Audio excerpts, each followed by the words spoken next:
Hello, everyone. Welcome back to another episode of the Sonic Movie Show, the only show that's about Sonic news, movie news, and Sonic movie news and video game movie reviews. I have to find a way to actually make a better intro for these types of episodes. My name is Ethan, and with me here to uh, is Devin. Not a nice welcome for a big hero.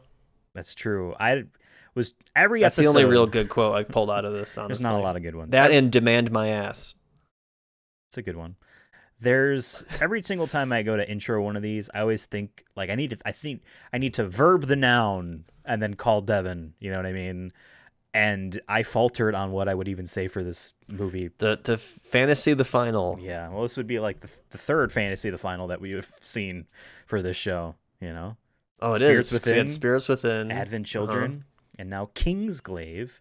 And I would not be surprised if there will be more in the future because this is technically it. It's the last Final Fantasy. Oh, so we're all caught up. We are caught up.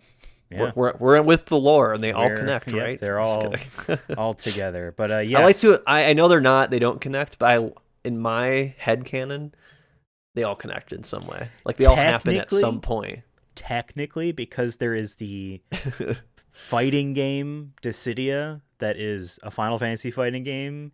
And it isn't just like it's just a fighting game with Final Fantasy characters. There is a story how they're from separate worlds, and this goddess plucks them out to help save her world. And then the bad guy plucks all the villains out to help conquer. But like I don't think anyone actually considers that real. No, in my head canon, like it's kind of like Star Wars, right? A galaxy really far long away. ago, far away, and also a long time ago. So like. There is a goofy, not actually serious, but like it's thrown in there and people like to pretend it's real. Tie between 7 and 10, because not in Final Fantasy 10, but Final Fantasy 10-2, the sequel, there is this little kid scientist in your crew because you're pirates in the second game. It's a group of pirates, sky pirates. Or treasure hunters, I guess is what they call themselves, but they're pirates.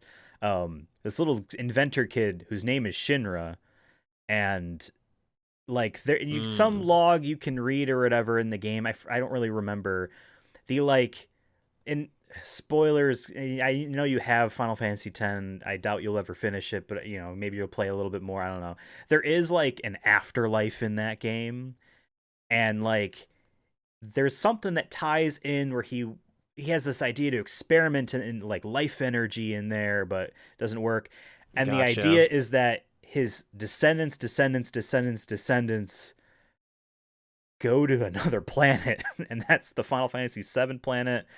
But it's not really tied in. There's actually a nod to it in Final Fantasy VII Remake that like, oh, here's a group of our founders, and there's a dude that has kind of the kid's mask. Like it's a cute little nod, but no one actually thinks it's serious. A little Easter egg kind of thing. Yeah.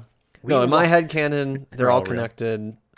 I'll take it. I mean, there's chocobos and there's anime dudes. I mean, how is that not connected? And in this movie, there's anime people that don't look like their anime selves, which is really weird. We watched, to catch people up, if for whatever reason you clicked on this episode and didn't look at the headline, we watched Kingsglaive Final Fantasy 15, released in 2016.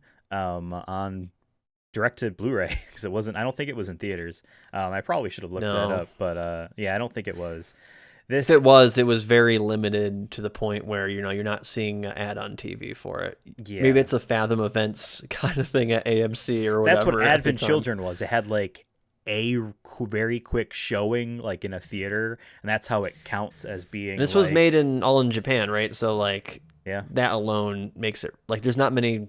Even like, Godzilla and these bigger franchises, like, I mean, there was Shin Ultraman I saw was one night only. That sucks. And that was it. That sucks. And like I went and it was on it was on a random weeknight, and I couldn't use I had like I still have the AMC pass, and you couldn't use it for that because it's considered like a limited event kind of thing. That's sad. So I had to pay $20, which is fine. Well, like what? Hey, it's like a concert. You saw the showing in your town. Yeah, I mean? It was, and I looked. It was literally there was only and Denver has a lot of AMC theaters, and I think it was only showing at half of them. So like, and it was one night only. Yeah. And I didn't even get good seats because I forgot. Because I was like, I've been tracking it for a while, and then like it was like the week before, and I'm like, wait, shit, like this is out. And I had to get like Oh kind of man. like on the right side. It was At fine. least you got to see I it, still had you fun. know. Yeah. Yeah, because it hasn't released on streaming services yet. Oh. Hasn't been a Blu-ray. Shin Kamen Rider, Hideki Anno's, because he made that. Yeah. That movie just came out, and we just saw Shin Ultraman that came out the year prior. So I have to wait Oh. another year to see Damn. Shin Kamen Rider. Damn. So That sucks. But unlike, I mean, like, that's a movie to be made for the sake of a movie. right. Kingsglaive here is a tie-in. It's a marketing tool. So, like, here's the thing. We're going to talk about the movie. We're going to go in detail. We're going to do a little bit of a recap and also explain our thoughts. And I think it's 100% fair and correct, even a correct way of approaching critiquing a film, bring your criticism by just looking at what the film is itself. I think that's 100% fair. You don't. We did that with the last episode we did with Scorpion's Revenge, right? Yeah. It was like You don't need the I knew a lot more context. context. However, this yeah. is different because I don't necessarily mean like, oh, the franchise context, but like this movie doesn't exist in a vacuum like, oh, it's based off a video game. There's a history here for its development and all that stuff that is important, I think, to understanding the film. However, I don't think it should necessarily be required to know in order to, like there's a lot of gimmies you can give for this movie. Oh, well, it's a prequel to the game. And so like I was gonna ask, they can't wrap anything up because it's a prequel. Like there's this stuff. So I'll give a little quick history, as quick as I can be. If I'm, going on a tangent, you can, crack the whip and get me on track here because I don't want to take too much time talking about this game. I will say right now, I love Final Fantasy 15. I platinumed that game. It's a lot of fun. It's very good. It's not perfect, and it's had a very rough decade-long development. I think story-wise for the game, it's trying to go for three things: the relationship of the main character with his father, the King Regis, and how that's where all like the kind of moody teenage angst kind of comes from. The relationship between him and his betrothed and girl he likes, Luna, who's in this movie, who she's barely in the game, and a lot of the relationship stuff, like the love and stuff that he, and the spoilers, loss, is kind of told because we don't get to see the two of them. And then the relationship between him and his three best friends as they go on a road trip to get him married. And that's the only part that works in that game. Now, what I think, because I never watched this movie before playing the game. This is my first time watching this movie. This movie being a prequel, having a lot about the king, who is not really in the game really at all ever. You kind of see flashbacks and stuff between Noctis, the main character of the game, and his father, Regis. There's really only a few of them. I think the movie is supposed to give a lot of that context, and I still don't think that works out. So, that's the game for a second. Game was announced in 2006. The game came out in 2016. Great year. It was announced under the title Final Fantasy 13 Versus. There was this big thing where you remember Final Fantasy VII had this compilation, this an anthology of things. They had a universe to it. 7 was its own thing now because it's that successful. Square really liked the idea of doing that, and so for Final Fantasy 13, they're like, we're going to start by making a big thing about it. So we're making 3 games in this universe, but they are not related to each other at all besides a vague mythos. It made no sense at the time. This game called Final Fantasy 13 Versus was a part of it. A lot of that stuff got scrapped, but some of the stuff remained. Eventually, in 2013, 7 years after it was announced, it got rebranded as Final Fantasy 15. Story's almost completely different. There's a lot of things that are unique about it. So lead up now from 2013 to 2016 when the game comes out is when a lot of like the actual media tours and stuff like that for the game was being done. The first trailers for Final Fantasy 15 have a lot of stuff that was cut and that wasn't even in the game. So even then, there was still a lot of tricky development. Our boy Tetsuya Nomura, the Final Fantasy VII dude, the Kingdom Hearts dude, was making versus 13. He got basically kicked off the project because he wasted 7 years on almost nothing. They bring in this other guy, and like he basically kind of saved the game. Um, so much money was spent on a decade-long development that there, and I don't have the quote around, but I remember reading this at the time. They claimed it would take 10 million copies in order to break even on the game's development cost. Oh my god. And that's even nowadays, like that's not even That's not guaranteed. Like 2 million is going to be Final good. Fantasy 7, how much did Final Fantasy 7 remake it probably did more than 10 over time, but like I'm just saying is for reference, like, and that's a successful game I would that say everyone loves. Yeah. And even not a cult classic, but maybe a little bit higher than that. But you know what I mean? Like, yeah, it's a staple of the Final Fantasy series, right? But like, this was in the era where Square, the Japanese side of Square, as we know now, the Western side of Square is all gone because they sold it for pennies on the dollar. They were so, the hubris was there. Final Fantasy is the greatest video game series of all time in their eyes. I think it's up there, but like they think it is the tentpole of the industry. 15 will do well. We're doing a lot of cool stuff, and the game's awesome. It's an open world, real-time action game. It's a lot of fun. There's a lot of cool stuff in it. What the game ended up being is a lot of fun. You know, don't get me wrong. You have a car. They made the car. You know how this movie has Audis in it? Audi made the car from the game in real life. It has like I have thoughts on the branding that the random brands in the movie. It's a little weird, but like, so if they claimed 10 million copies to break even, and so because of that, they decided they are going to make a bunch of stuff besides the game in the universe, or like, you know, a part of the brand of 15 itself to raise awareness and I guess make some money. The movie's one of them. There is a 6-part anime that was done by, I don't remember the anime studio, but they made the very beloved Persona 4 anime. So a lot of people like them. So there's this like 6-part anime there. There's a shit ton of mobile games, strategy games, city builder games in the Final Fantasy 15 thing. They had, you know, the real life Audi that they built. I guess they were going to sell it to someone. I don't know why. It was probably a giveaway or something. Yeah. I feel like it isn't just like an Audi that has kind of decals on it. They built out the fancy fantasy car that's in the game. That's on the cover of the game. It's too far away to really see.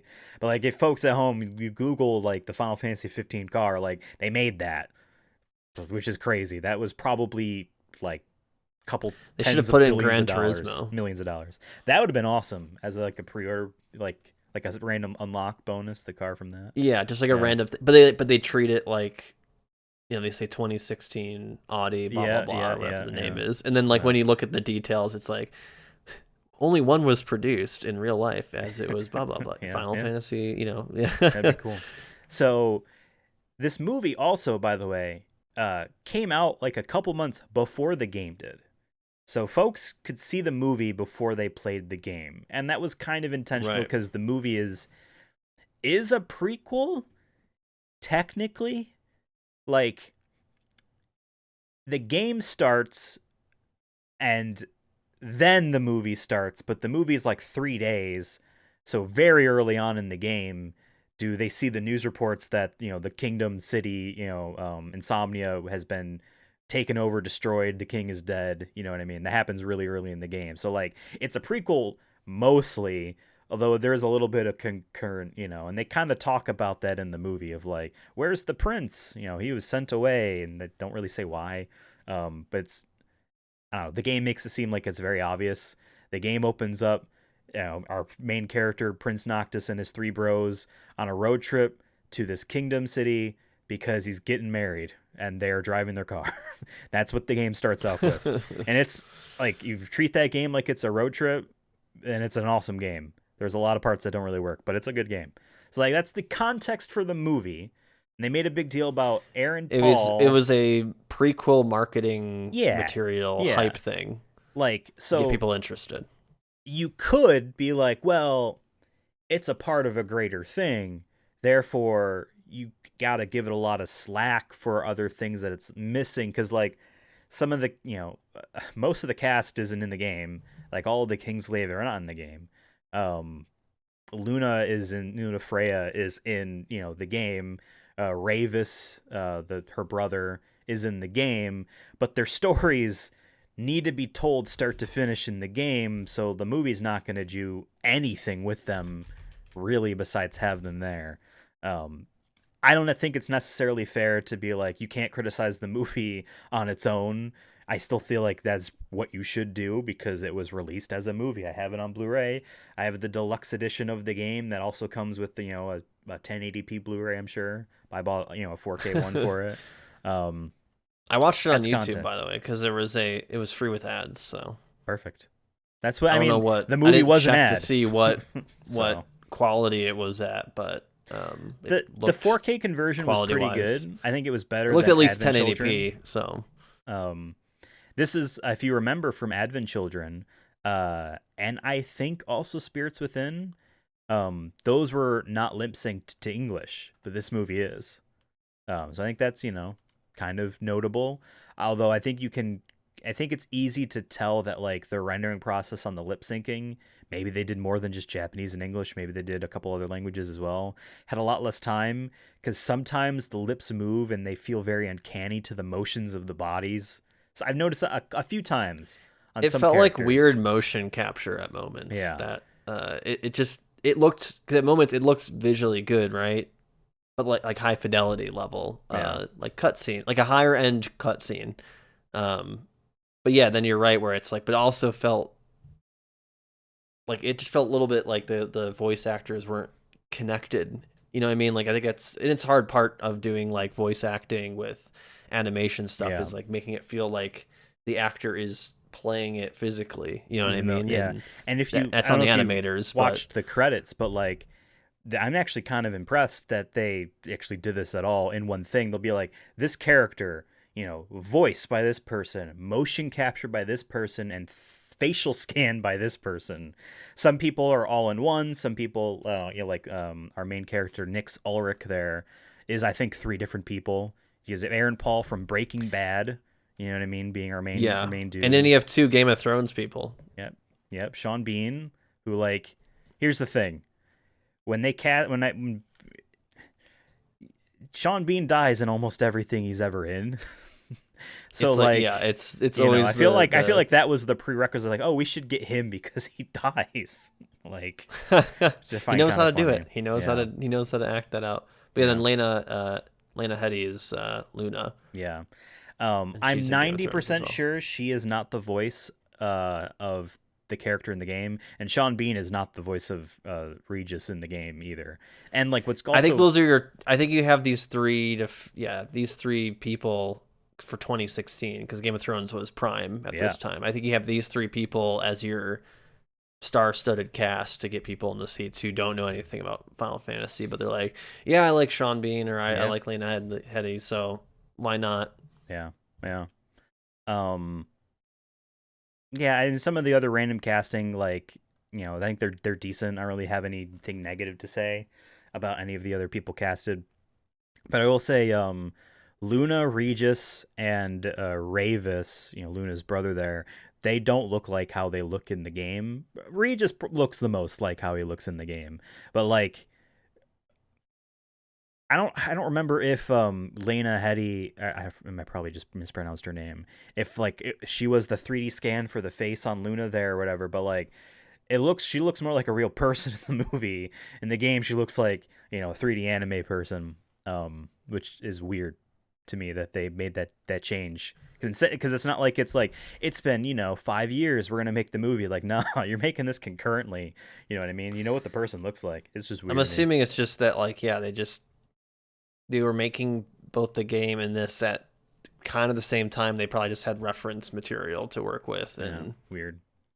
You just roll with it. And once again, it's like we said, it's a marketing thing. So once you buy the game, it's like whatever. So I'm spending more time with the game anyways. So for sure. So. I talked a lot about my experience and kind of the history of the game. I want to hear from you, Devin. Do you have any experience with this game? And what did you think about the movie? No, I have no experience with this. maybe have seen some gameplay of Final Fantasy 16, whether if you streamed it or something. 15. I don't really remember. Sorry. Numbers. 15. It's XV, Devin. It's not XVI. Okay, sorry. But no, like going in, I really had no idea. I just assumed it was either going to be connected to the games or it's more of just background, like we loosely pulled from the themes of the game or the world from the game. We just wanted to tell a different story. So that's why but then I saw, I mean, yeah, it has 15 in it, so I'm like, it's probably maybe more connected to the game. But yeah, I kind of just, I had real no expectations going in besides I hope it's better than the last two. I mean, it's the third one. Spirits Within is bad. I don't remember what our ranking was for it, but I know it's probably D at least. Then Advent Children had cool fight scenes, but it was a lot of nothing in between. It was just so like boring. It was very boring. We gave that movie a C. C. Okay, that's good. I'll have to remember that because I feel like this rating is. I feel like this might be a tough one for us. I don't know yet. We'll you haven't shared too much of your thoughts on the game or the movie, but yeah, I guess that was me kind of going in. It's like I have really no idea who the fuck any of these people are or what the world is and or how do you spell certain things that they say. Like how do you spell Lucius? Is that how I think it's spelled? I don't know. It's Final Fantasy. Lucius. Like a lot of the theming of the game is very Latin based. I mean, like it was originally called Final Fantasy 13 Versus, the Latin word versus, which I guess means like conflict or something like that. So like, yeah, you get like, I mean, the main characters in the game are like Noctis and Gladiolus and Ignis and Prompto. Petra. Yeah, you get, and then like you look at you could probably look up IMDb for the game. Like that's yeah. I'm looking at top cast and like I don't remember half of these people. Claris, Ardeen, Pelna, Pruvia, Silva Nox Fleuret. Yeah, and again, like, a lot of those I think because there was also, I mean, they, like I said, they did so much. Legolas, which just sounds like Legolas. Legolas, Elder Caps. There's so much like extra material for this thing. Like the king's like council people, I'm pretty sure they were his squad when he was a young man. That's why they all have weapons in that one brief scene where they all eat shit immediately. And there's like a tiny little game, I think that's about him. You know what I mean? So like, they all are named. It's not just Chancellor 1 or Chancellor 2. I will say spoilers, but I think it's important to talk about for this movie because, again, there's a lot of things that are just here without really any, like, thing about it because it's a prequel to the game, which hadn't even come out yet. So I guess spoilers for Final Fantasy 15. So just don't, but, like, if you want, just don't. Arden there, the chancellor for the Empire, the Niflheim Empire, is the villain in the game. And that's what I think is kind of cool game-wise stories. They set up that the Empire's villain is the villains, and they do something cool. Like, they really fuck up. Like, they mess too much with demons. They messed up too much with, like, the crystal and the ring and all that stuff. And, like, they basically let the world go to shit, which is cool. And, like, Arden is the real villain because he's using them to destroy the kingdom because he's, like, on the ancestry tree, he's this random branch and he has, like, he thinks he's the rightful king type of thing. But, like, the movie doesn't do it. He's just a guy that talks very up his own ass because he thinks he has the power play type thing. End of spoilers. Not that you would know if you're scrubbing ahead that this is the end, but this is the end of the spoilers. So, we need like a button or something that you can press that just the spoilers gone. Yeah.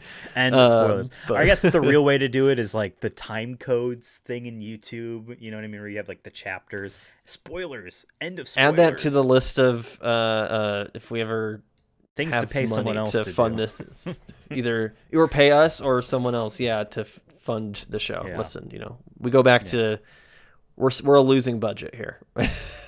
Yes. We're in the negatives, all right? Yeah. What did you think about the movie? Yeah, so I'm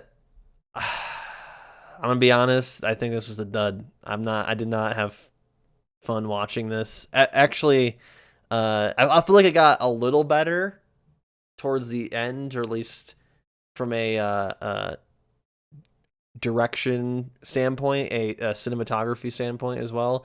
But like just like the first 30 minutes, it's hard for me to be like, yeah, get invested.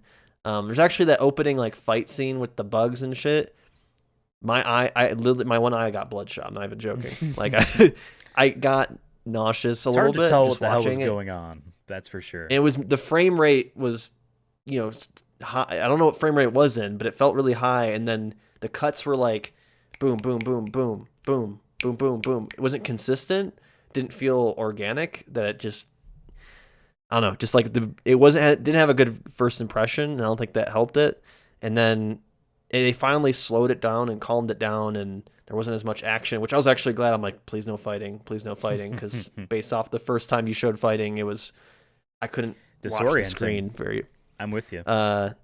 So I don't know if it's just because I watched the YouTube version on my 4K TV. I don't know how it was in theaters. We don't know how it was in theaters. I don't think it was in theaters, to be fair, but or like we said, but if it wasn't theater, I don't know. Like once again, or how if your 4K version's any different. But the version I watched on YouTube just was very that beginning fight sequence was just not really well done, which sucks because I thought the intro with like the cut to text was cool. But all of a sudden, like when that battle happened, I was just like, "What the fuck am I watching? Like, what is going on? This is too much." Honestly, it reminded me a lot of if Snyder directed this, no, but like on cocaine, like he took an edible or something, an edible, some sort cocaine, cocaine edible, cocaine and edibles, wow. Something. Okay. Because there was a lot of like pull outs, right, and pulls ins, but they did it so often, and then the cuts were, they would cut for like a half second to just like a weird angle, then back to the angle they were on, and I'm like, why did you do that? Like I don't understand why. And I like when directors, and editors like push things in different directions and try new things out. So I'll give them credit for trying it, but I don't know, just like it was too much at times, and that really like for what I feel like this movie and the last one was all about the action, right? Like that was one thing going for it. So I'm like, yeah, I feel like the action has to be good if I find the story boring or not interesting. Overall, I thought the story was fine. I guess it wasn't as predictable or anything like that. With these kind of, I want to say high fantasy, but these, fantasy politics kind of thing. I mean, I'll say that you should never let the enemy that is beating your ass and you're trying to surrender, you shouldn't surrender in your own headquarters. It should probably be like in a middle ground place, Yeah. It's just like, I don't know. It's one of those fairly obvious things. And don't just give in clearly was 100% to their demands. That was one predictable thing. That was one predictable thing. I'm like, this is obviously a trap. Like, this is too much of a trap. The only thing that like I didn't predict is all the weird magic shit with like the ring, and then I thought the demon monster was kind of cool when it was easy to see him. Yeah, there's like some cool stuff here, but I just feel like overall it just is not. It's just not interesting, not my cup of tea. If I watched this and then was told there's a game coming out, I'm not buying that game. Wow. That's not fair. Interested. I get it. That's fair. And I know like a little bit from what you're saying, sure. And then like I said, I don't know too much, but I know what Final Fantasy stands for. I mean, I know that it's a higher quality gaming franchise. Generally speaking, I've played Final Fantasy 7, 16's coming out and that looks cool, but like if this is your way of selling the game to me, I didn't hit me for like a general audience person.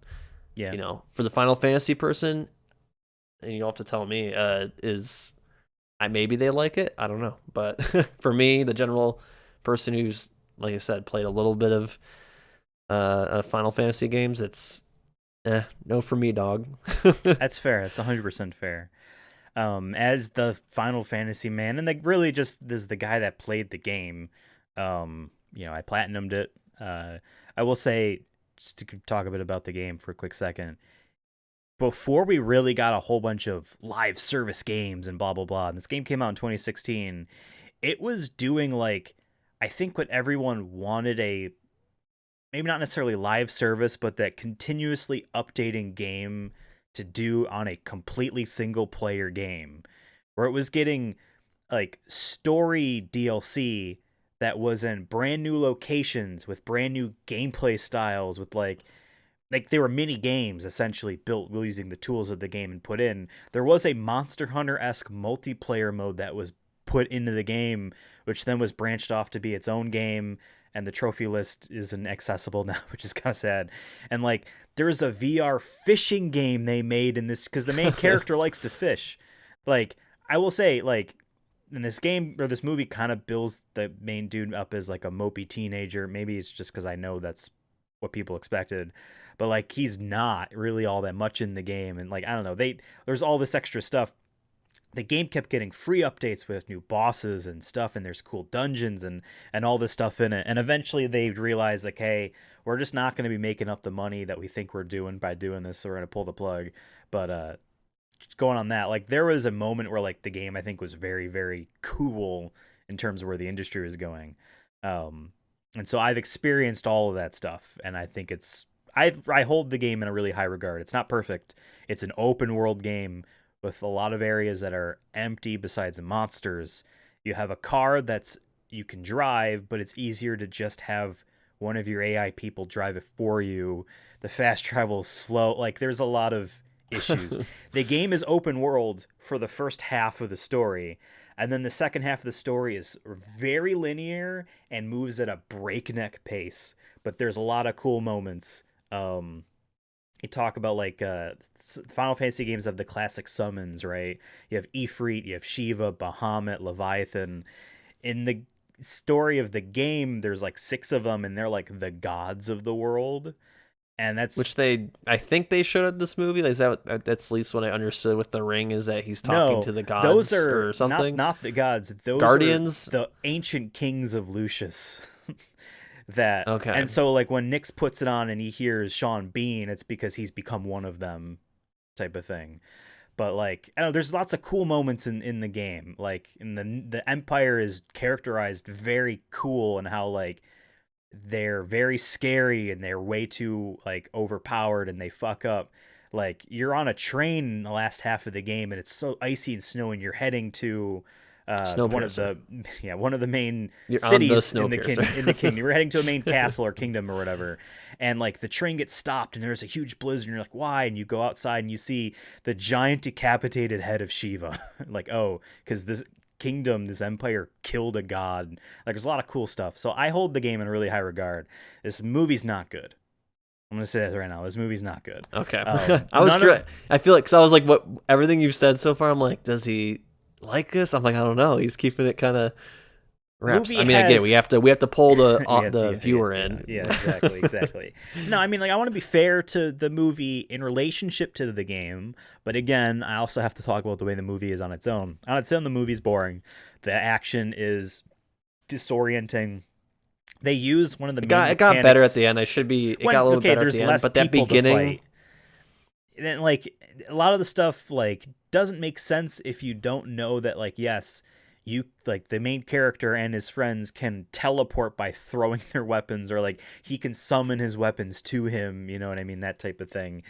That element in this movie, it doesn't feel like it's being used in creative ways that I think they could have. It's a lot of just, I'm falling, keep fucking throwing the thing, or like there's a guy there, I will throw and warp there. I feel like I'm more I don't know, more experienced film director could maybe block out shots where that type of action is used in creative and cool ways. Like there's a moment at the end or he's fighting the villain. I don't even remember what the fuck the dude, his superior officer who ended up being the bad guy in secret. Like his in the knife, Dark Souls armor, in the Dark Souls armor, the knife is in his back, and he teleports to that. I'm like, it's the only creative use I saw. A lot of it's just, I want to go there, throw and go there. He didn't like, leave, the sword, his knife somewhere, and then, in a trickery moment, and there was no creative use of it, which is something that they could have done. They could have had that going for it. I do think it's a very pretty looking movie. It falls in line with Square's typical, CG pre-rendered cutscenes, Right. especially for the game. They look very similar to that. I think it looked beautiful in some instances, especially in the daylight. There's some of the darker moments, especially in the intro fight, which is on like this thin rock spire bridge thing, which felt so out of place. Like, why are they fighting there? Like, why is the front there? I don't think we even saw any towns nearby besides like and they have Bin airships Laden's to place fly. nearby. They have airships to fly, so like it's not like a strategic. Yeah. It's not a strategic thing. If it was, because I mean, like like in wars, maybe like in the 20th century kind of wars, right? You have going back to like Saving Private Ryan that we've did a review episode on a long time ago. Long time ago. They blew up that bridge because then like tanks and shit can't get across the river, and it's a pain in the ass. It's resources and all that stuff that go into that supply line. Yeah. But yeah, like when they have airships and literally demigods that can just, I don't know, float or whatever the big demon thing does. Yeah. Kind of seems pointless to defend a point that is in the middle of nowhere. But yeah, whatever. Weird. Like even if you take all of that, I agree with what you're saying. If that rock structure exists in real life, I feel like that has to be protected sacred ground, because how crazy would that be? A beautiful sight of this bridge of thin, pure rock. You know what I mean? And there were several of them. Like, y'all just fighting there for no reason. It makes me sad. There's one in Sedona called Devil's Bridge, which freaked me the fuck out because like a lot of tourists go in there. I'll say Beelzebub's there. No, like it's just a drop off, and like it's thin enough to where you could walk multiple people on it, take photos, but just like my fear of heights, which isn't even really my personal fear of falling. It's basic human instinct not to fall and die. But it's also I have a fear of like seeing other people fall. Like it's like a weird I don't know, my brain like prepares for like a traumatic like seeing someone fall. Okay. So like I get like anxious around heights, and like they call it Devil's Bridge, and that's a good name for it because fuck that place. Yeah. I did not like being there. But it reminded me of that in terms of like, and it's a protected place where it's like people can still go to it, but we shouldn't fuck with this because that's I agree. Cool. That fight's in the dark and it's hard to see. I mean, you watched it on YouTube. I'm sure the bitrate was terrible. If you're watching anything, and like I said, I think it might have been 4K because YouTube does have 4K. It looked visually nice. It looked like in 4K, I would say. It looked good on my 4K copy.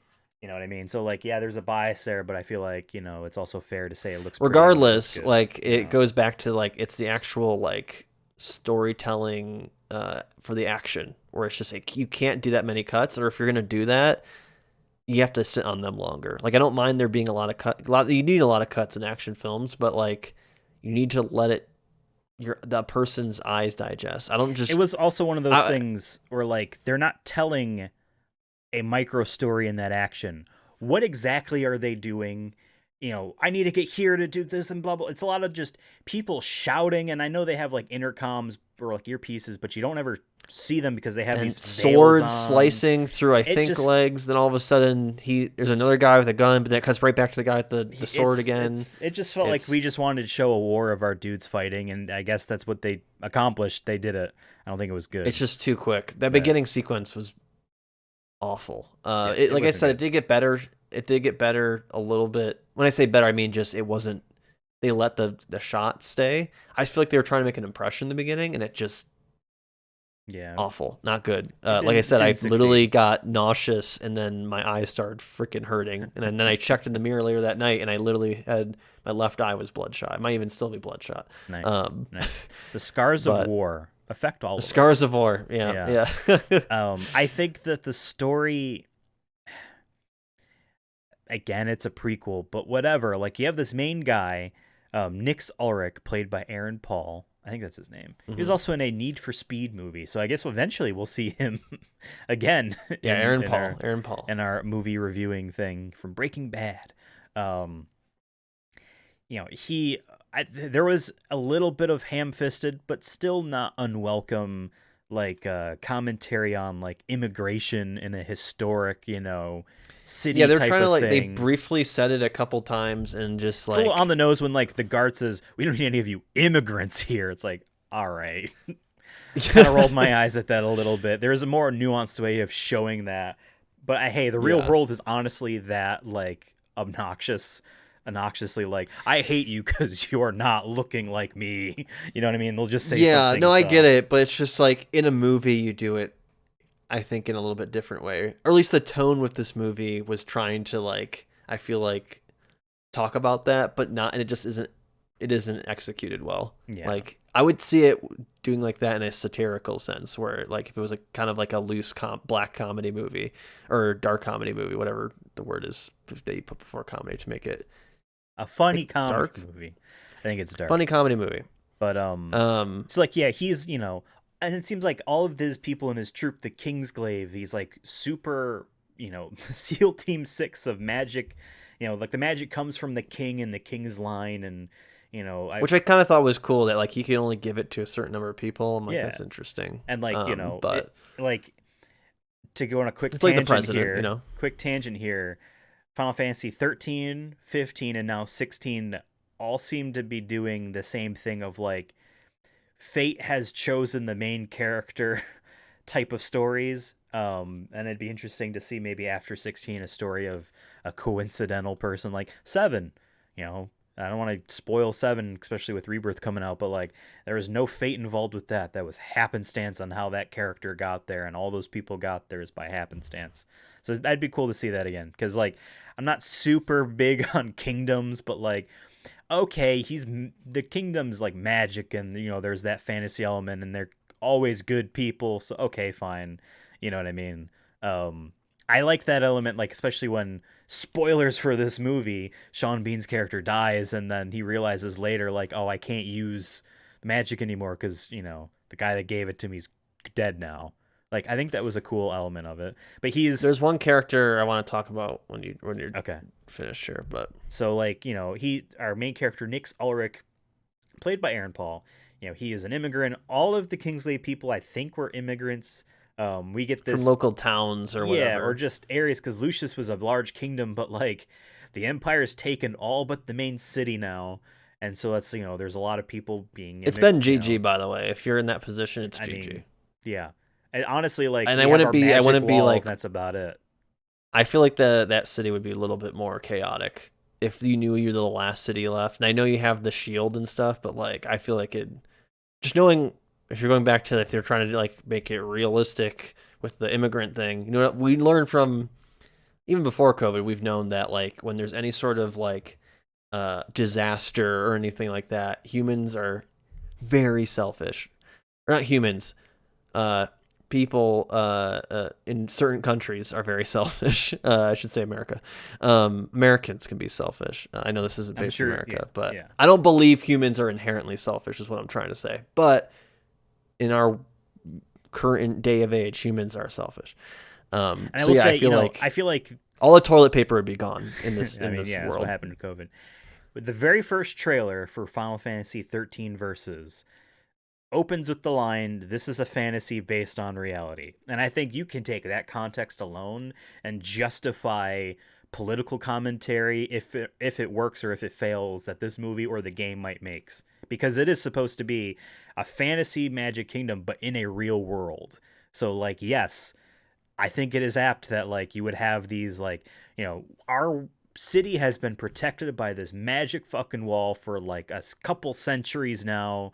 You know what I mean? Like, how do people react with that? And like, yeah, like they're getting neighboring people in. They're supposed to be from their own kingdom, but like the people from the city view themselves a step above that. You know what I mean? Because they have all this extra heritage on top of it.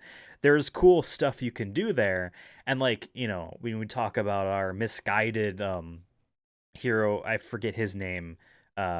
Starts with an I or an L. Is a long Latin I was name. going to talk about him. Yeah. I was going to talk about him. Libertus Ostium. Yeah. Like, the point that, like, the king, he's in a tough spot. He basically needs to sign the treaty We all get that, and Yeah, he it's GG, knows dude. It's he been GG knows that for he's riding clearly on his decades. son, to do what the son needs to do, even though Noctis doesn't actually know what that would even be at this point, in the story. He knows the future is like the way forward to win is nothing to do with him or the city right here. No one else knows that really besides him and maybe Luna and whoever Luna tells, right? So like I get that like element of like this dude just sold us all out and he doesn't seem to care about where we came from, his own, like it doesn't even occur to him. Like I get that perspective and I think it's fair and it's cool because from playing the game, nothing about that ever in the game that I remember at least. You know what I mean? But yeah, why don't we talk about Libertas? Yeah, so I just didn't like his character or like how he was kind of played. He just seemed too silly. Like I get what they're trying to do with him, but it just felt very like silly and just not executed well. Especially when like there's one part where he like he's like I'm done working for the king. I'm anti-king now, which is I'm like okay, cool, maybe. And then he goes to like this sketchy like place or whatever, and he's like, yeah, I'm looking for people who hate the king, and it's just like these four just loser looking motherfuckers sitting in like a shitty like I don't know like old like shop or something. Back room of an and I'm arcade. like, look, it looked like just looked like a place where we all just smoke pot and complain, like which yeah. whatever. I get it, like that's sometimes you need to do that, but like he went from being like I'm in SEAL Team 6 to like yeah I'm gonna help I don't know overthrow the king or be like anti-king, whatever that means, and like it's just I just didn't buy into it. Like I'm like you want me to take you and your group seriously? Y'all look like losers in the back of an arcade or shop, like you said. But then suddenly at the end, it's like, oh yeah, and half of the Magic SEAL Team 6, the Kingsglaive, were also in that group. Like there's so much missing there. It's a disconnect. Honestly, when he went to that group there, and then like we cut away from that, and it was a while before we start to really be distant from that scene and we don't see that character. I'm like, okay, so that was it for him. He's gone and it doesn't matter. And I'm also thinking like none of these people are in the game, so clearly they all die or something. It doesn't matter, this is how the strife between the brothers, you know what I mean? Like it's one of those types of things. And then when he comes back and like he's like shocked that like they did the thing he wanted to do. Like he's like, wait, you're doing it for Niflheim or whatever, the Empire, and then it's just like, well, who do you think else is going to do it? Right. Like I get like being like, anti the government to a degree, but like it's clearly an opposing force that probably wants to do internal damage since they can't get inside. I don't know. Like I just feel like you would vet them a little bit more before. Yeah, I feel like you would like it. Just didn't. They didn't show enough to me to believe that he wasn't being misguided. They didn't show like any sort of thing where he's vetting them to see if they're spies or whatever you want to call them, sabotagers. I don't know. It was just all silly. And then like they die and they're like, yeah, we accomplished it. There'll be a revolution. It's like what you and like There's 6 people one left. There's 6 of you, not even in that room smoking pot. Like that's what you were doing. Like you're not. Spoilers for the game. When you do eventually get to go back to Insomnia, it's all destroyed. No one's there. It's considered a dungeon because there's just monsters everywhere. Like it plays dungeon music when you enter the city. So like, and they even basically show that like when they're like the giant statues of the old kings come to life, maybe or maybe not puppeted by the kings themselves. I don't think so because they weren't really fighting very well. And they're fighting these giant demons, just destroying everything. I'm like, all right, no, we're definitely setting the scene. Everyone is dying. Like, I don't necessarily want to think the movie needed to show buildings full of people getting crushed. I don't necessarily came to the movie to see that.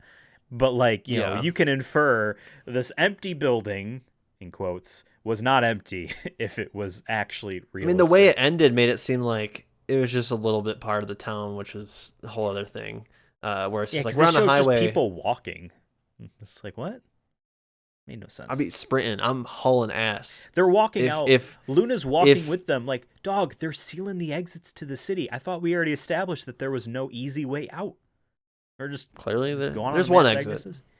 Somehow, by the way, she goes from there, like hundreds of miles away to an island kingdom. Is where we end up finding her. I don't remember how she gets there. And there's someone that helps her, I know, but like, I just thought at the end of the movie, I'm like, damn, you find her in like the Venice city in the game. It's like an island. You take a yacht there to get there because the king always left his fancy yacht at this one pier somewhere in his kingdom. I can't even imagine a yacht considering everything else they show in this movie. Like just theme or like just world building wise. Like he doesn't seem like the kind of king who would like be a billionaire kind of guy. You know what I mean? Who like buys that kind of shit. You know what I mean? But what's kind of crazy too, just to go in the game, and like they kind of show it on the cover. I'm not gonna pull it off to really show you, but you don't spend most of your time in these fanciful city type locations. You spend it in a car in wilderness areas, and you go to like Midwest gas station looking places and rural, like a lot of it's like the Southwest America is the open world segments. Like the Kingdom of Lucius is mostly wasteland with like some towns in it. Although there really aren't any towns to visit in the open world because they probably didn't have the budget to make a lot of towns. But like you go to like gas stations and truck stops and fast food joints and stuff. And then like you get flashbacks of like the fancy regal life that, Noctis had. And he wasn't necessarily like, a brat type of kid, but like still I'm like, man, there is a juxtaposition there, but it's still kind of cool. In any case, we talked about him. Let's talk about Luna for a second here, and we can go back to Nyx too, because I feel like we need to maybe give him maybe some credit or maybe not. We get some backstory about how her mom died, and you also get to see her brother Ravis resents the king for like not helping, and he just doesn't take both of them. He just takes the girl. Yeah, I don't get why. Which is weird. Because they ignored her. They went right by her. So, like, she didn't have to stop. Like, she wasn't, like, a distraction, from what I remember. It was just kind of, like, I don't know, just weird. From what I understand, so, like, they're from Tenebrae, which is another kingdom, so to speak, that the Empire already took. And so, like, they don't consider them, like, threats to neutralize because I guess they were royalty or whatever there, and so like, no, we need to take them. But yeah, no, it's like it almost seems as if they were on that side. You know what I mean? Like they were like, I don't know, the Darth Vader family. You know what I mean? Whatever. Yeah. To the Empire, right? Very weird. And so like, yeah, okay, the king fucked up. I will say like, I do appreciate that the game doesn't really show that the king fucks up. But this movie really does show that he's made mistakes. You know what I mean? He considers that instance there where he's holding his son, to be fair. But when he lets go of her hand by accident, he doesn't go back to grab her and he just keeps running.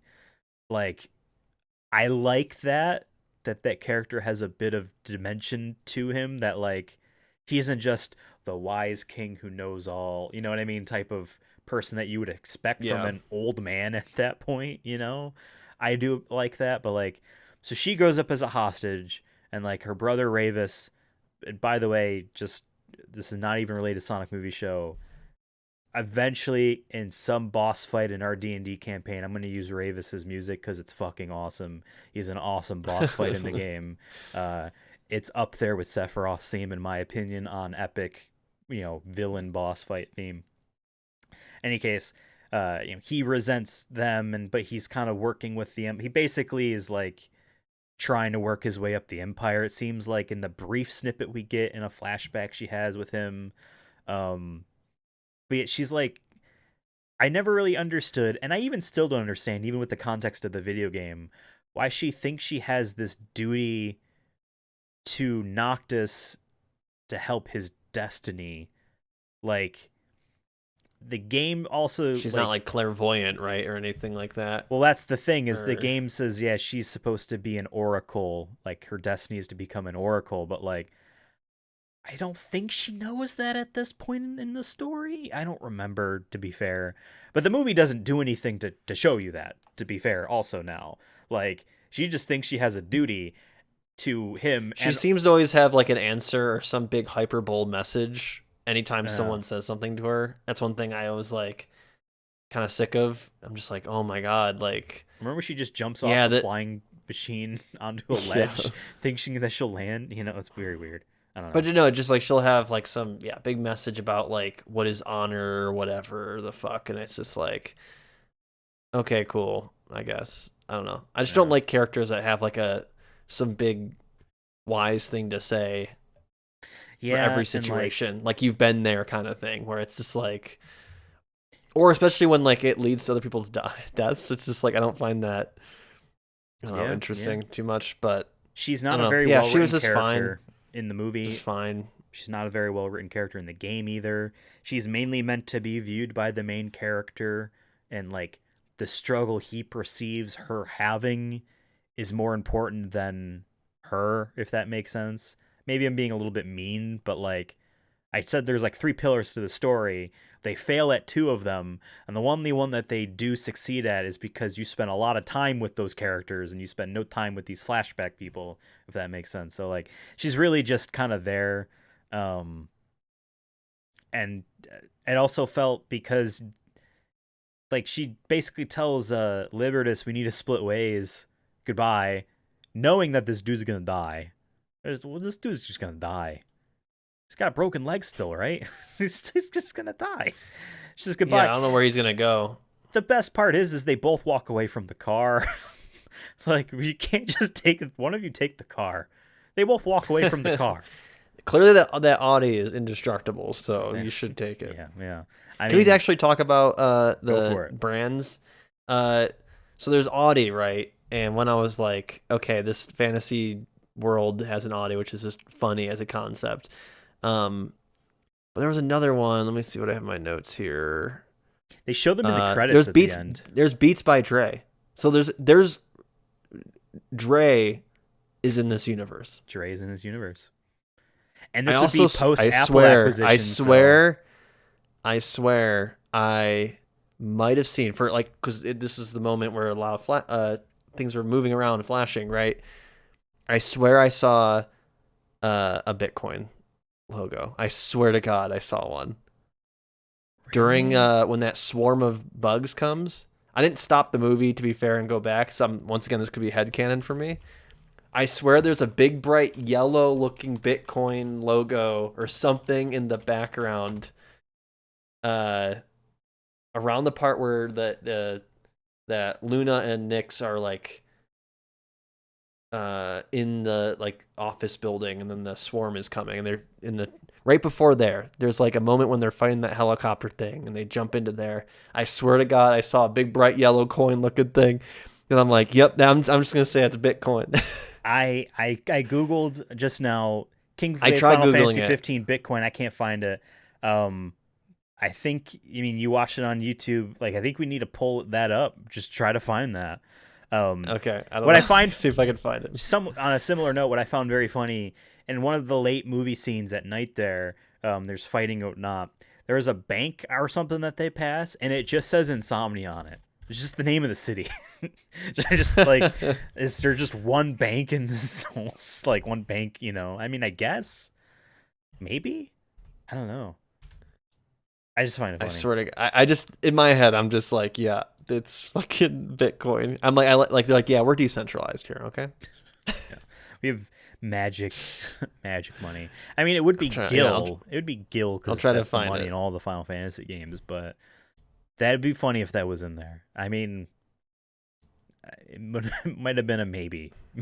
I can see it, but I also can. I'm almost there. Okay. I'll let you know if I'll try to pause it, but if I don't find it, let's just pretend that it's in there. Sure.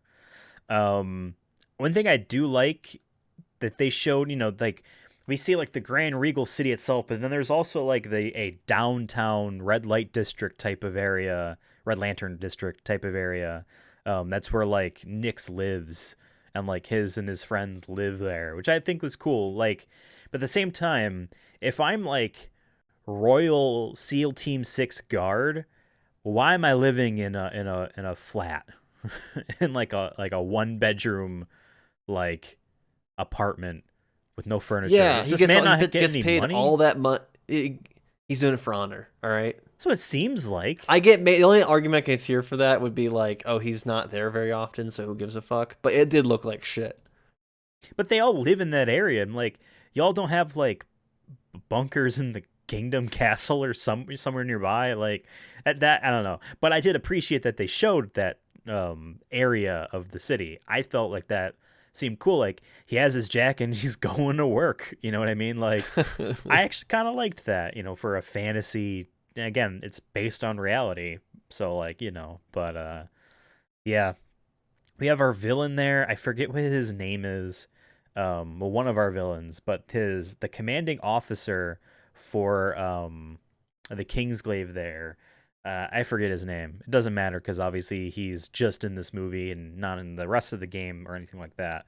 Um, Out of all of the people that would have wanted to betray like the kingdom and the king and the Kingsglaive, his feels the most like I don't buy it.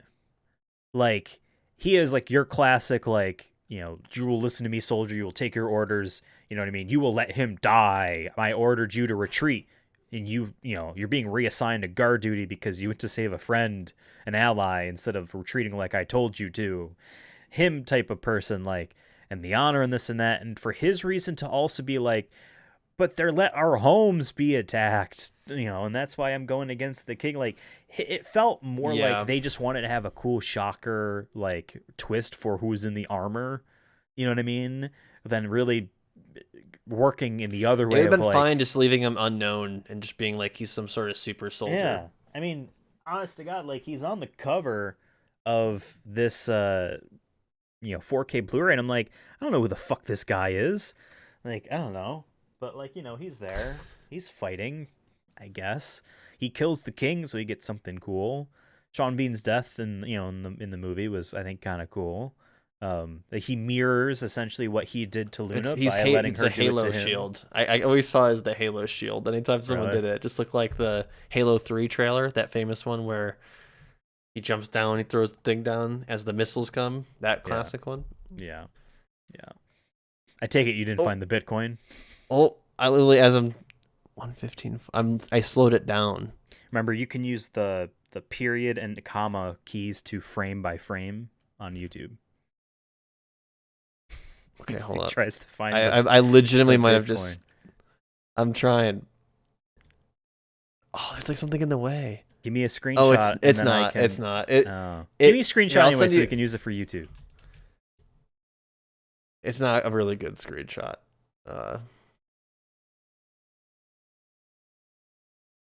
But yeah, it's not. It's just it is a yellow circle with like some sort of typography in there that looks like it could be in a quick with how quick the fucking things are going. Okay. It looks like it could be. What the heck? It doesn't let me snip it. Okay, whatever. No, that's okay. I'll figure out a way to do it. It's okay. Yeah, the fights and all that stuff are they get better towards the end of the movie when it's mainly a one-on-one. You know what I mean? I thought it was cool when Armor Dude fights the king in his first attempt to kill him, as you see like the cool lightning effects and all that stuff. I liked a lot. I thought the signing scene was cool and tense. Like I feel like the tension, the pretense on like the I don't know what you're talking about type of thing, as the King Regis and the Emperor from Niflheim are basically talking about the same thing but acting as if the other person maybe doesn't know or something like that. I liked that tensity. I thought that was shot very well. Animated very well. I liked that a lot. I think the Emperor himself was very well depicted. I'm like, this is very clearly not a good person, like at all. Yeah.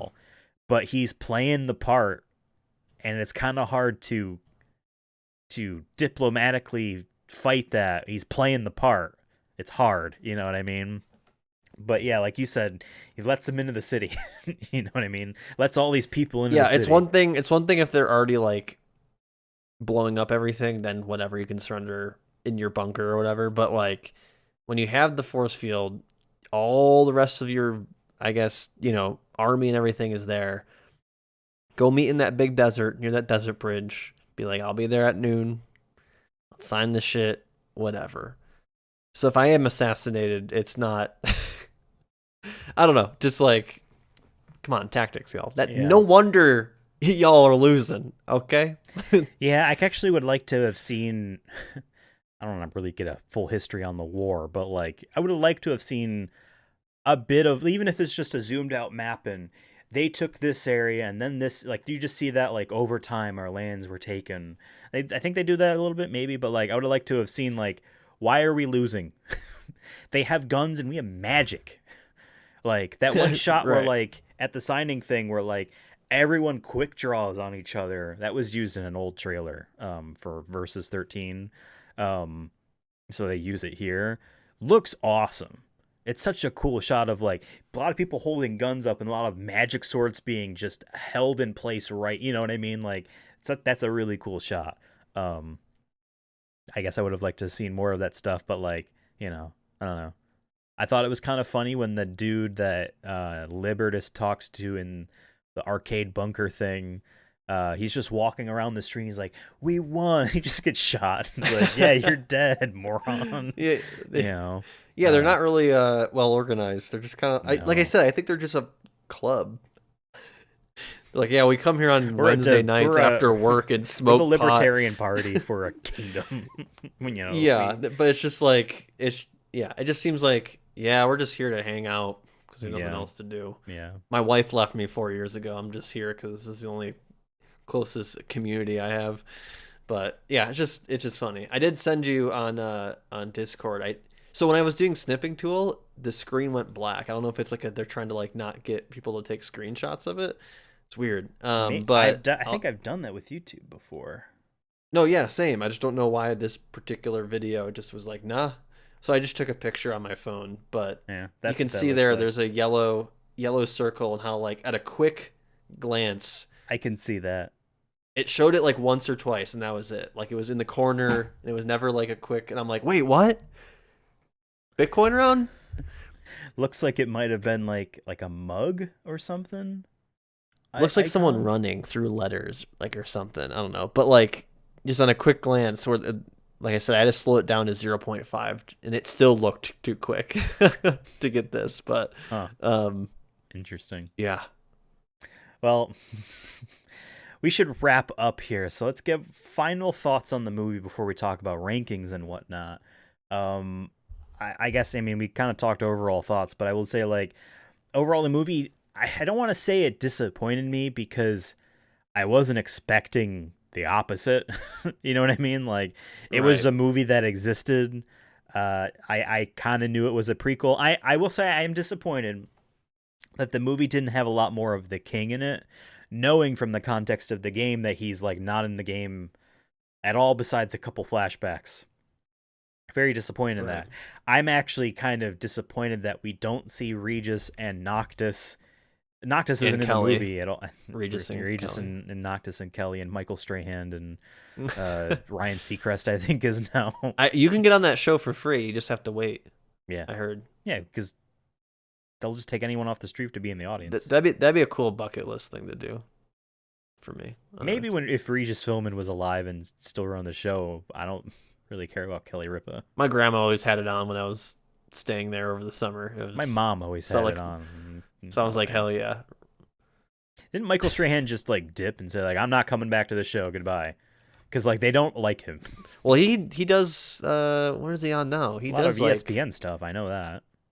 Yeah, but he also does some like breaking news kind of like media stuff, I think. So whatever. He has a YouTube channel.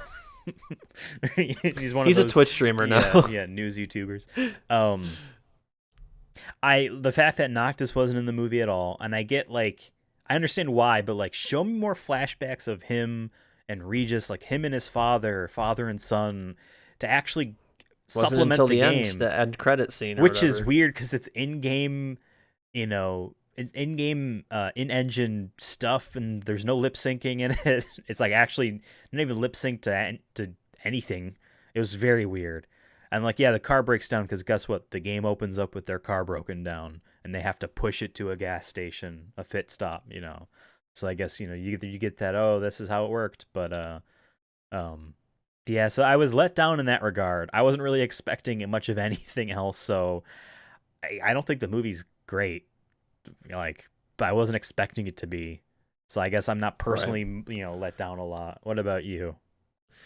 Yeah, I mean, I think this is kind of a stinker, unfortunately. The pros are it looks visually like the fidelity of it and the lighting of it and all that looks great for 2016. Looks better than, some things we've seen come out in the last couple of years. I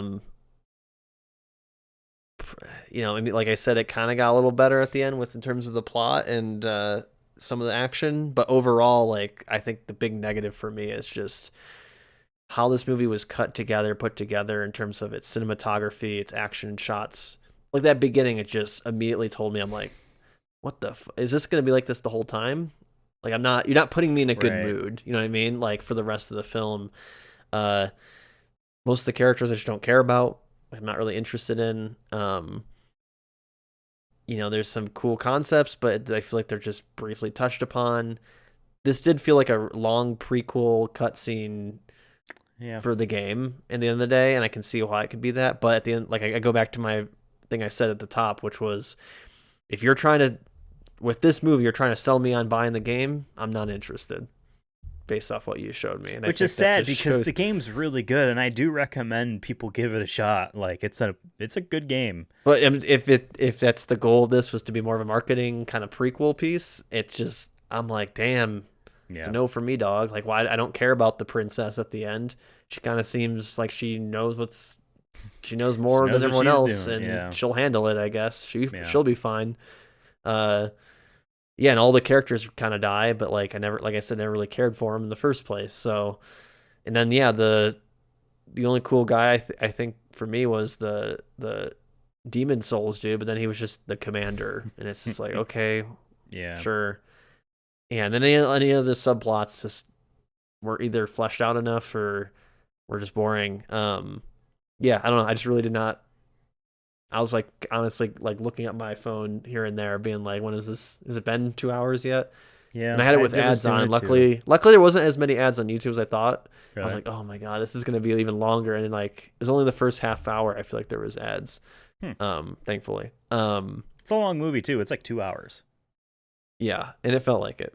Yeah. I don't know. Maybe I just got back from a couple days ago from seeing John Wick 4, and that it's almost 3 hours, and it didn't feel like it. So I'm like, I know it's possible to make a longer 2-hour film feel shorter, or keep me interested with action and stuff. That didn't help. I don't think that helped this movie. Where like I just saw like a superior martial arts action film that's almost 3 hours. But yeah, I don't know. Just like, if I had I think I probably liked Final Fantasy Advent Children 7 there.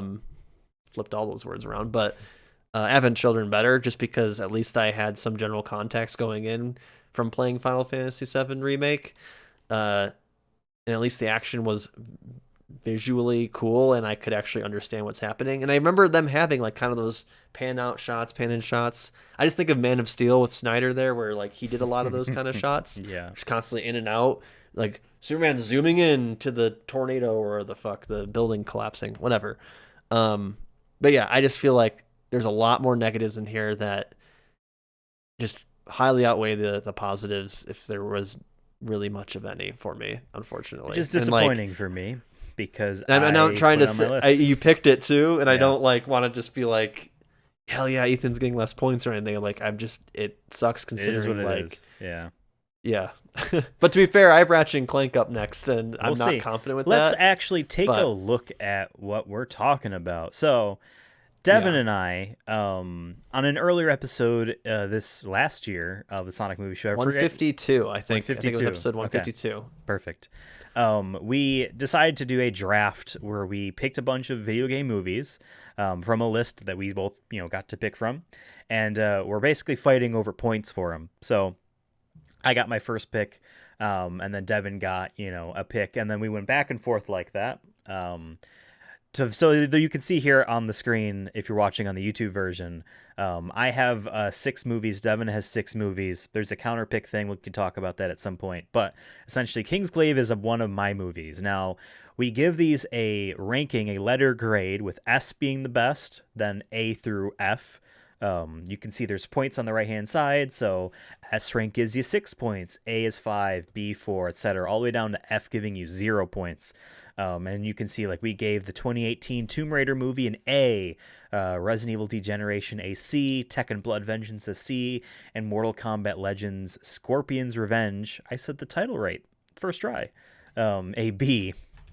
So we're going to give this movie a letter grade as well, and I'll get some points for that. And then the next movie we'll watch will be Devin's third pick there, Ratchet and Clank, another 2016 video game movie that is used not as promotional marketing material. The game itself was, I don't know, we could talk about that when we get there. To talk about what these letter grades mean, we have some examples from previous movies that we've graded on the show here. So we have a bunch of S, A, B, C, D, E, and then a single F to quickly talk about what they are. S is, as far as a video game movie is concerned, probably as good as they're going to get. These are movies that excel at being like the video game, inspired by the video game, having enough of their own unique essence to them that we think are more than just a video game movie. They're a blast. Are they perfect movies? Maybe not, maybe so. It all depends. It's a Venn diagram for that, I think. But this is on a graded curve for what video game movies are, because there's not a lot of good video game movies, so we have a lower criteria for good for those types of movies. A are movies that are solid, really no notes, these movies that do what they needed to do and they were a lot of fun at them. Maybe they were funny, maybe they had a lot of action in them. Whatever it was, it really felt like there was a lot of stuff there to make it feeling good. B are movies that these are good. They might be missing something here. But these are movies where we had a very fun time watching it, and it's one of those things where the positives outweigh the negatives. For C, these are movies that we feel like are just okay. There's a lot of boringness to them, but there's some good things in it, but there's a lot of, okay. Maybe the older movies, from the early 2000s, have a dated feeling to them that don't stand up, and maybe some of the newer ones on there have a sense of not really understanding what the video game itself was in relation to how this movie is. For D, these movies are boring as hell. There's a lot of negatives to them. It's really one of those things where we're looking at our phones a lot. We're not really paying too much attention to things that might not really matter. Waiting for it to end. Waiting for it to end. E is the why did they make this movie? Kind of ranking there. There's nothing even remotely redeemable. Really nothing good at all. And then F is just for Uwe Boll movies. I understand Blood Rain is not F, but the only F movie is the Postal movie, and that movie was offensive. And I don't mean that as a, I get offended easily type of person that people throw that word around. This movie is legitimately offensive in ways that aren't even funny. Even to the people that wanted to make them laugh, probably aren't even finding it that funny. Yeah, it wasn't even if I look at this from an edgy teenager sense, funny. It's just you're just wanting to dress up as Nazis. So the chances of us having another F tier movie is probably very low because it would need to be bad. So that's kind of the ranking spread we have here, and you can see all the previous movies we've done and ranked on the show besides the ones for this season. Like I mentioned before, for this current season of the Sonic Movie Show, we've watched 4 movies so far. We have an A rank, 2 C's, and a B. That's a pretty high ranking average for the 4 of them. So now it's time for my third movie. What was it again? So Tomb Raider 2018 was an A rank. Resident Evil Degeneration was C, Tekken Blood Vengeance was C, and Mortal Kombat Legends Scorpion's Revenge was a B rank. And you can see there's points down at the bottom. There's a decimal. We will get there in a moment. Since this is my movie, I'm going to go first.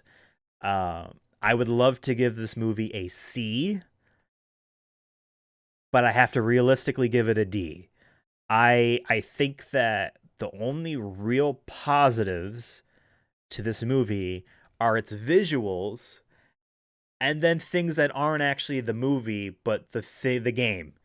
And that's not what we're ranking here. We're not ranking the games that these are based off of. If we were doing that, Mortal Kombat might have gotten higher than a B. Tomb Raider might have gotten an S, that type of thing. But we're not ranking what the source material is. We're just talking about the movie. So I cannot in good conscience give this movie anything higher than a D. Unless you have something lower, but I would still like to hear your thoughts anyway. I've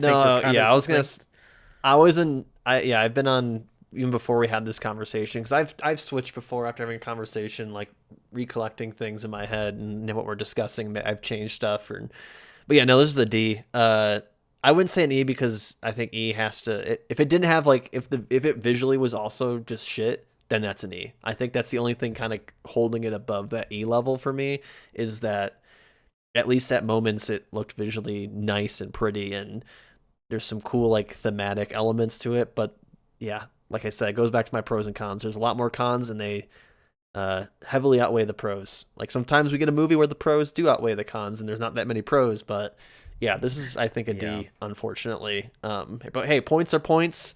We have a lot of what ifs. after the next one, I feel like we don't have too much to work off. We'll see. So to reiterate, we've heard for audio listeners that aren't watching the YouTube version, next video game movie review for this spread, because there might be some new video game movies coming out, maybe a Wahoo and a Let's A Go coming around the corner here. Ratchet and Clank 2016 is Devin's next movie, and then the remaining 6 movies are Persona 3 the movie #2, Midsummer Night's Dream, that's Night with a K, is my 4th movie. Devin then has Dead Space Downfall. I have Ni no Kuni. Devin has Angry Birds. I have Oni Chimbara the movie Vortex, and Devin has Corpse Party. Now you might notice on the YouTube version, we have a counterpick thing down there. I have counterpicked Devin's pick of Angry Birds, and Devin has counterpicked my pick of Oni Chimbara, the movie Vortex.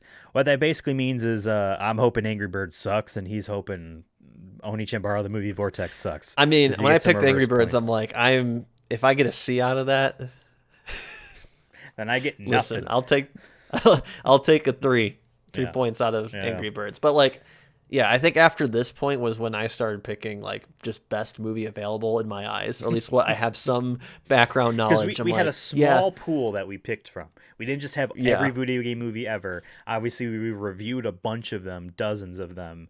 But we picked. There was what, 16? We picked. I had 18 films. There was a core, half of them were movies that we should review, or I think there were 6 of them were movies that we should review sooner rather than later because they're important. And then I randomly number generated the rest off of my master list of video game movies. And then we had 18, we picked 12 total. So there's, 6 of them that got cut.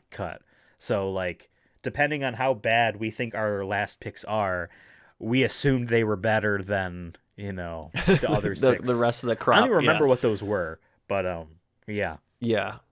But I think D sucks for a 3rd pick, but I'm not really confident with Ratchet and Clank. I just feel like out of all the ones at that moment, I'm like, if I can get a C or D on this one, because after this, I think it's a crapshoot. I can see the Dead Space one either being kind of cool or dog shit. I have no idea. We'll see. So I got 2 points from a D ranking. However, you might notice in this YouTube version, again, if you're listening to us on an audio platform, not watching us on YouTube, hey, check us out on YouTube. We have visual aids for some of this stuff, and it'll be helpful to watch. And I feel like our production quality is kind of okay, so give us a watch. I was gonna say it's the preferred way. I would say that it is. It's the director's vision. It gets vision. the seal of approval. because we do them video versions now, and there's more attention in that than just the straight audio. So yes, it's seal of approval here. But you might notice that if you're watching the sealed of approval version of our podcast here, that there's decimal points and our total points there at the bottom. So I earned 2 points from my 8.99, but I'm getting some decimal points here. Where does this come in? Well, as a bit of a tiebreaker, because with some of these tightly packed score point thresholds, it's very possible we could tie at the end, and we don't want that. So our decimals come from not critics, but us, the fans of video games.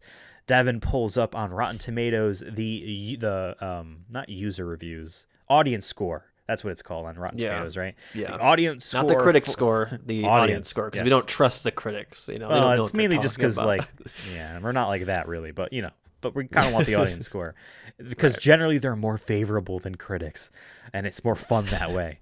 Devin pulls up the audience score, which is a percentage, and we take that percentage and add it as a decimal to the total. So, what was the audience score for Kingsglaive Final Fantasy 15? Yeah, so about that, I'm going to send you the link. There isn't 404 not found. But what? So either we have to give you a 0, or when I did look up this movie, and so I got a little spoilers when I look up the movie to find its length. Like I just Googled it on mobile, like this. Just if you looked up Kingsglaive Final Fantasy XV, and just scroll down of why to watch. It has IMDb. Then it does say Rotten Tomatoes and Metacritic. So if we want to go off that one, it's not very good. Can you guess? I take it better than 0. Yeah, it's better than 0, but I'm gonna guess 32. Half that. 16? 12%. What? That's what I'm not. So it's either you want. Yeah, I'm gonna, because I could argue. I could say that like we should go with the 404 not found, but I'll give you at least a 0.12. I'll take 12 decimal points. That brings me to 11.11. I guess that's kind of cool. Wow, I don't know if it's just because the website is. I looked up other movies. Like I've been. Oh yeah, no, it popped up now. I think it was just an issue. Give me my points 12... back, bitch. Hold on, let me see 12? What it says. Let me see. Enable ads. Sure, whatever. Continue to site. Okay, you get better. So that was. I'm glad we went. It worked because for your sake, because it's 68. Much better. Okay, so I'm at 11.67. That's weird. It wasn't working because I kept checking multiple times the last 20 minutes, and like other ones were working. They're like, shit. Whoever's running the website, someone's like, shit. They're looking trying at this movie for whatever reason. No one's looked at this in 5 years. Yeah.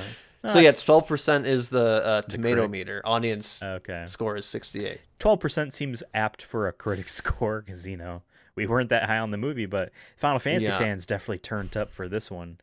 All right, cool. So there you go. My new total. You got some points back because I was like, damn, I don't want to give him the 0. That's bullshit if it's down.